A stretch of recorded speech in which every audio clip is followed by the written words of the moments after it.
શિયાળો ચાલે છે એટલે સ્પેશિયલી શિયાળાના લગતા પ્રશ્નો હું વધારે પૂછી રહ્યો છું, કારણ કે ઘણીવાર એવું છે ને કે આપણા ડાયટના લીધે આપણી સ્કિન ઉપર ઇફેક્ટ થાય, અને જ્યારે ઋતુ હોય ત્યારે તો ખાસ થાય.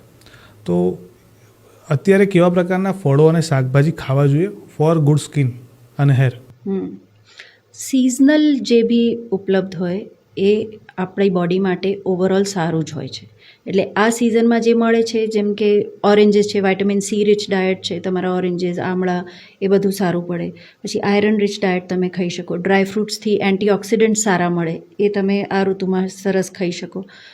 પ્લસ બધા બેરીઝ જે આવે, એટલે આમળા બી એક ટાઈપની બેરીઝ છે, ગૂસબેરી, સ્ટ્રોબેરીઝ છે, એ બેરીઝ જે છે ફ્રૂટ્સમાં એ સારી પડે. એનાથી આપણું નોર્મલ કોલેજન જે છે શરીરમાં એ સારું બને, તો તમારું એજિંગ ઇફેક્ટ સ્લો ડાઉન થાય, તમારા વાળમાં બી એની ઇફેક્ટ સારી મળે, ગ્લો આવે સ્કિનમાં. એટલે ફ્રૂટ્સમાં એ છે. વેજીટેબલ્સમાં ગાજર છે, બીટરૂટ છે, ગ્રીન લીફી વેજીટેબલ્સ છે, જેમાં તમને વિટામિન સી બી પૂરતું મળે, અને તમારું જે વોટર ઇન્ટેક છે બોડીમાં, જેમ શિયાળામાં આપણને બહુ તરસ ના લાગે, પણ હાઇડ્રેશન તો એટલું જોઈએ, અદરવાઇઝ ડ્રાયનેસ તમને અનુભવ